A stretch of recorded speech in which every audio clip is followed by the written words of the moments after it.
ఈరోజు నా స్టైల్లో ఫిష్ కర్రీ.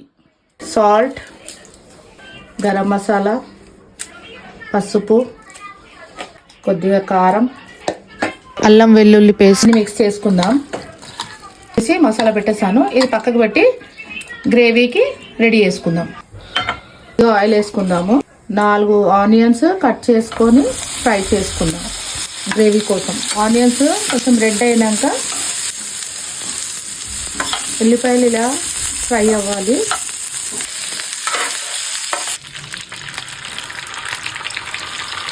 ఇలా ఫ్రై చేసుకొని కర్రీ చేసుకుంటే నీసు వాసన రాదు.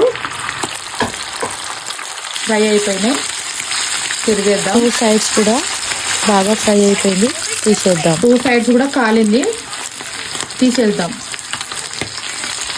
ఇప్పుడు గ్రేవీ రెడీ చేసుకుందాం. ఏదైతే ఫిష్ ఫ్రై చేసుకొని ఆయిల్ ఉందో ఆ ఆయిల్లోనే చేయండి, అప్పుడే టేస్ట్ అనేది కరెక్ట్గా వస్తుంది. జీలకర్ర ఆవాలు, కొద్దిగా కరివేపాకు, అల్లం వెల్లుల్లి పేస్ట్, పసుపు,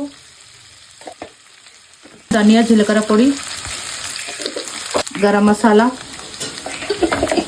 పచ్చిమిర్చి, కొత్తిమీర, కరివేపాకు.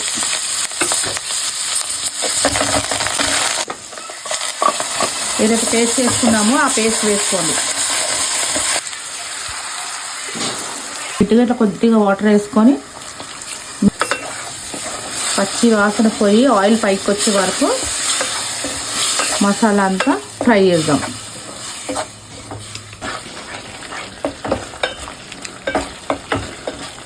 ఇప్పుడు ఆయిల్ అంతా పైకి వచ్చేసింది, కలర్ కూడా బ్రౌన్గా మారిపోయింది. పచ్చి వాసన పోయే వరకు మంచిగా మసాలాని ఫ్రై చేసుకోవాలి.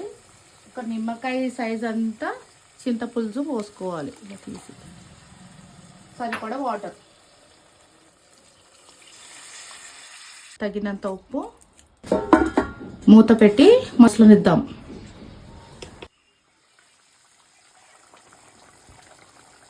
మసులుతుంది.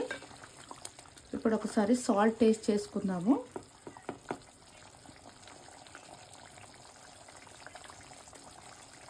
కొద్దిగా సాల్ట్. సిమ్ పైన పెట్టుకొని ఏవైతే ఫ్రై చేసుకున్నామో ఆ ఫిష్ దీంట్లో వేసేద్దాం. మినిట్స్ మూత పెట్టి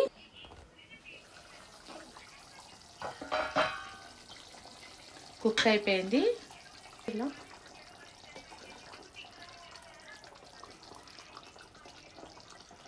రెడీ అయిపోయింది.